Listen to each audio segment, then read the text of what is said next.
Zakweli, l'entretien de la matinale. Le Zakweli présenté ce matin par Faïd Souhaili. Bonjour Faïd. Bonjour Umna, bonjour à toutes et à tous. Aujourd'hui dans Zakweli, nous avons Amina Hariti, je peux dire, je peux parler au passé, qui était la co-correspondante du candidat Macron et qui est déléguée du parti LREM ici à Mayotte. Alors, Madame Amina Hariti, merci d'avoir accepté notre invitation. Ce résultat, la victoire d'Emmanuel Macron, c'est un soulagement ou le sentiment du travail bien fait? Alors, il y a 2 choses, hein. Il y a le soulagement au niveau national parce qu'on a vu les résultats. Emmanuel Macron a arraché cette victoire à 58, plus de 58, et il y a les résultats dans notre territoire où on a vu que c'est Marine Le Pen qui l'a emporté. Je voudrais juste, regarder de plus près ces résultats puisqu'au départ, on partait, sur les 17 communes. On voit que sur ce second tour, 5 communes ont été acquises à Emmanuel Macron, dont le chef-lieu et Koungou, la deuxième plus grosse commune de Mayotte.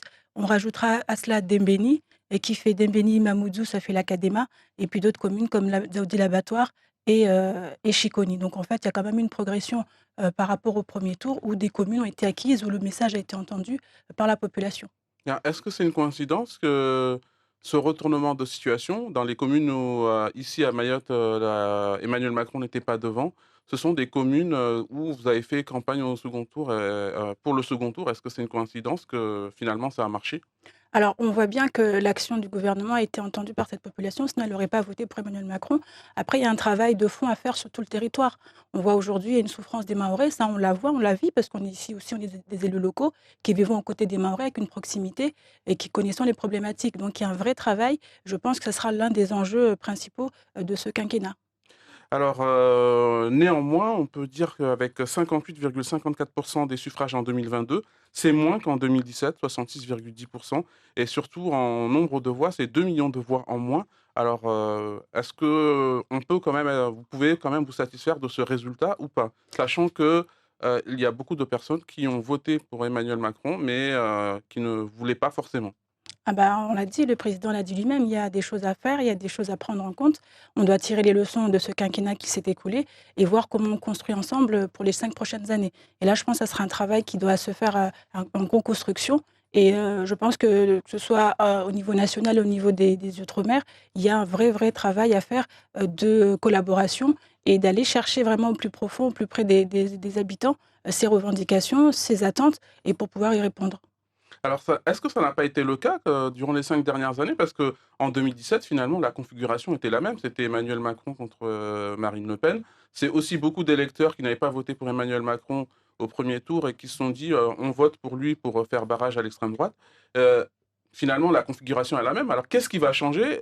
Qu'est-ce qui va changer? Est-ce qu'Emmanuel Macron, quelle va être sa démarche pour vraiment prendre en compte, en fait, les aspirations des électeurs qui, au départ, n'étaient pas forcément en sa faveur? Bah, aujourd'hui, il a le retour d'expérience, hein, des 5 dernières années. Quand on arrive au pouvoir, on a un programme à mettre en place. Je rappelle quand même qu'Emmanuel Macron, sur l'ensemble de son programme, beaucoup de choses ont été faites et il est parti, en fait, au départ, sur un objectif de transformation profonde du pays. Vous imaginez bien que c'est pas en 5 ans qu'on transforme un État comme la France. Donc là, je pense que les 5 prochaines années, ça sera l'occasion de réajuster ce qui n'a pas fonctionné et puis, d'aller plus loin, de renforcer les mesures qui ont fonctionné, de sorte à ce que tout le monde puisse le ressentir puisque l'objectif ici encore, c'est d'améliorer le quotidien des Français. D'accord. Donc alors, pour Mayotte, le score d'Emmanuel Macron ici, c'est 40,90 au second tour. Donc, comparé à 2017, c'est beaucoup moins. En 2017, Emmanuel Macron était arrivé, largement en tête au second tour. Heu, Vous parlez d'explications, finalement, c'est quoi? C'est l'action du gouvernement, elle est mal comprise, elle est mal expliquée, on se fait des idées, on voit autre chose? C'est quoi qui n'a pas convaincu les Mahorais? Alors, comme au premier tour, on l'a dit, il y a des sujets qui sont importants pour les Mahorais, qui sont des priorités, qui sont l'immigration clandestine et l'insécurité. C'est sûr qu'au au premier tour, du premier tour au second tour, ces problématiques n'ont pas été réglées, donc certaines personnes se sont encore réalignées sur ces problématiques-là. Et encore une fois, là, ça sera vraiment l'enjeu de ceux qui seront amenés à défendre les intérêts des Mahorais, puisqu'on sait qu'il y a des échéances qui se présentent, qui vont se préparer, et ce sera là où on devra jouer notre partition, où les Mahorais devront vraiment voir ces sujets évoluer. Et vous, en tant que délégué, de la LREM, donc je parle de vous, mais Mmh mh. il y a aussi, il y a pas que la LREM, il y a Mmh. d'autres partis qui soutiennent, Mmh. Emmanuel Macron. vous avez des relais à Paris, enfin vous en tout cas, plus que les autres, puisque je pense que, quand il y a quelque chose, qui se passe à Mayotte, on doit vous appeler ou même quand il y a quelque chose, vous le remontez. Bah, il y a également, les parlementaires. Heu, Est-ce que, c'est facile d'être entendu quand on porte la voix de Mayotte, au gouvernement? Alors Mayotte part de très loin quand même, il faut le dire, c'est qu'on a des problématiques qui remontent il y a très longtemps. Donc on a été entendu puisque sur la question de l'immigration clandestine, des moyens ont été accordés. Sur l'insécurité également, on a vu des effectifs de police qui ont augmenté à plus de 60%, ce qui n'est pas du tout la tendance au niveau national. Mais encore une fois, on part de loin. Mayotte, c'était le département le plus pauvre avec le plus de problématiques. Donc forcément, ça nous laisse une marge de progression importante. Donc, est-ce que quand vous remontez les problèmes de Mayotte, vous avez une oreille attentive? Mais la preuve en est, je viens de vous dire que des moyens ont été accordés. Si on n'avait pas réussi à se faire entendre, on ne les aurait peut-être pas obtenus. Donc maintenant, il reste encore à continuer cet effort-là, à aller encore plus loin et obtenir plus de choses. Alors, est-ce qu'il n'y a pas aussi, en fait, une image à changer, bah, des personnes qui sont en charge, des responsabilités à Paris ou quand elles viennent ici, quand les ministres viennent ici? Parce que finalement, on a eu beaucoup de ministres, qui sont venus ici durant ce mandat. Donc on a eu notamment, Annick Girardin qui était, ministre des outre-mer. Sébastien Lecornu, ça a été un peu plus compliqué, donc enfin personnellement, après c'est peut-être une fausse perception, mais j'ai eu le sentiment qu'il y a eu quand même, un lien difficile à faire avec les Mahorais. Donc, le prochain ou la prochaine ministre des outre-mer, qu'est-ce qu'il devra faire pour, convaincre, Mayotte et pas que Mayotte, hein, parce qu'on a vu que, finalement, pour ce second tour, Mayotte est, le département qui a le moins voté Marine Le Pen. Et alors du coup, quand vous me dites ça, moi j'ai plus envie de dire comment on va faire nous avant que ce ministre se présente à nous. Qu'est-ce que nous, Mahorais, devons faire? Quel travail nous devons effectuer? On voit que on parle de cette union des élus locaux, parce qu'encore une fois, pour qu'on puisse se faire entendre, il faut qu'on parle de la même voix.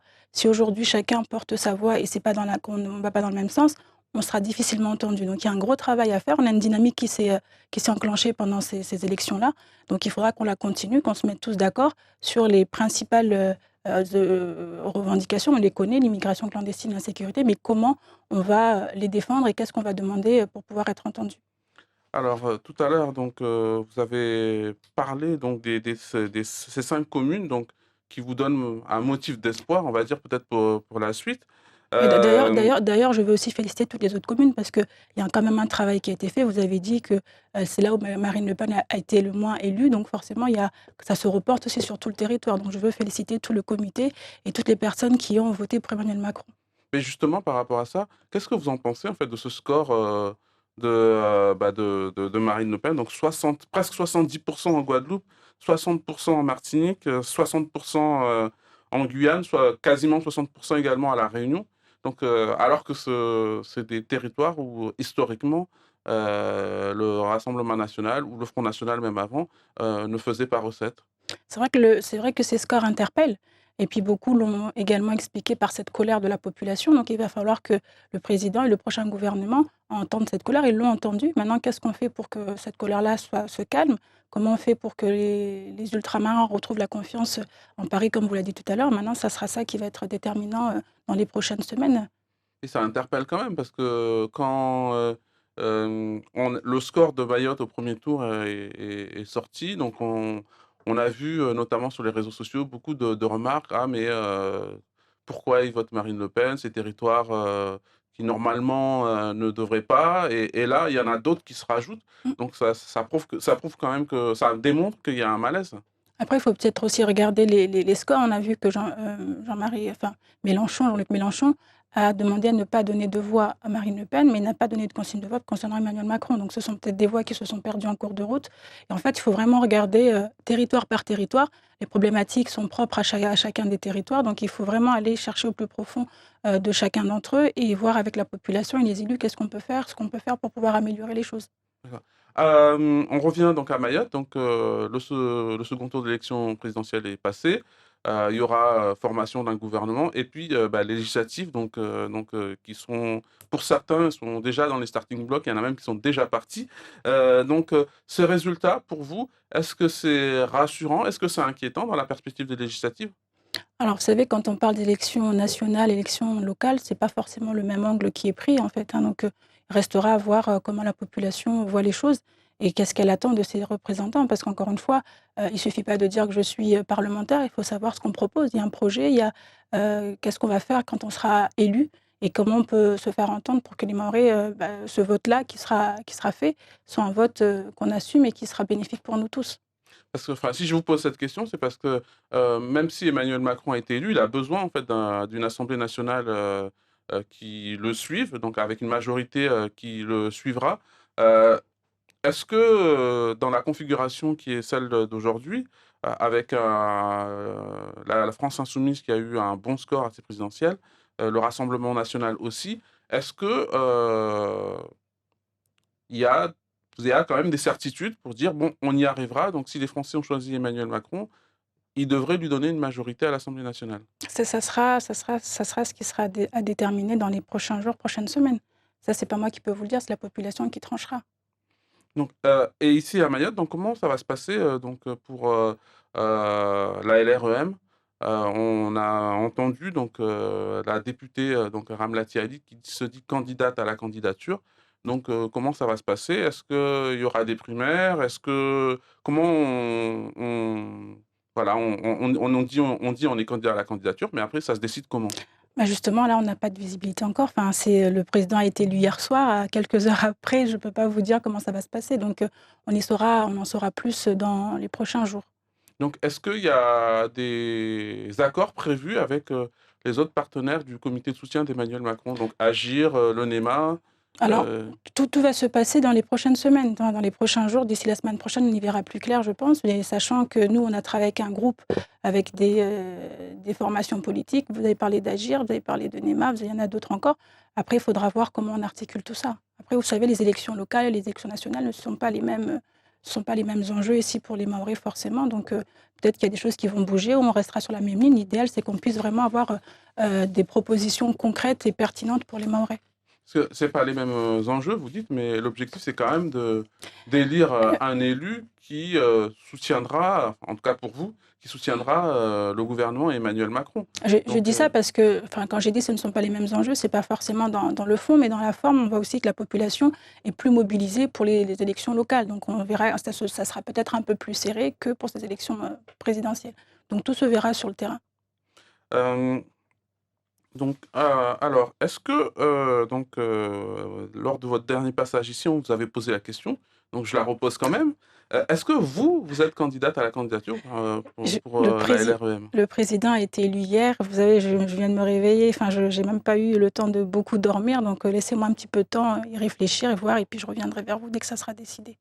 Donc, ça va prendre longtemps la réflexion? Non, ben, ça sera dans les prochains jours, encore une fois. Laissez-moi juste le temps de voir un peu comment les choses se présentent. Alors, et comment va se passer la campagne? Parce qu'on a vu que pour cette campagne présidentielle, finalement, il y a pas eu un grand engouement. Donc, il faut le rappeler quand même, il y a quand même, à Mayotte, on a eu beaucoup d'abstentions. Donc, au total, donc c'est 54,51%. Donc, ça veut dire quoi? C'est les Mahorais s'intéressent de ce qui se passe au niveau national. Pourtant, on est souvent à réclamer l'État doit faire ci, l'État doit faire ça. Euh, C'est ce que je vous disais tout à l'heure. Les enjeux pour les Mahorais ne sont peut-être pas les mêmes quand il s'agit d'élections nationales, voire européennes, parce qu'on a vu aussi la participation n'est pas si importante pour les européennes. Donc, plus l'élection est éloignée du quotidien, on va dire, des préoccupations quotidiennes immédiates des Mahorais, plus les Mahorais ont tendance à les délaisser. Donc, je pense qu'il y a un travail encore à effectuer, à faire comprendre que les décisions qui sont prises ici en termes de vote peuvent avoir des répercussions au niveau national, voire européen. On voit aujourd'hui que Mayotte, c'est un territoire qui bénéficie énormément des fonds européens. Pourtant, ça ne mobilise pas tant que ça.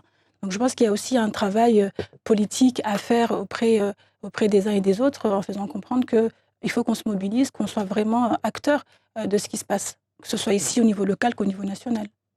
Et dernière question, donc vous dites il faut qu'on se mobilise. Donc, est-ce que vous avez, entre guillemets, les troupes, l'armée qui va faire en sorte que vous allez pouvoir élire un ou deux députés qui soutiennent le gouvernement ici à Mayotte? Alors on a fait la démonstration qu'on pouvait être unis pour une élection, pour des enjeux particuliers. Donc je pense qu'on sera capable de le faire aussi pour les prochaines élections. Merci beaucoup, Amina Hariti. Donc,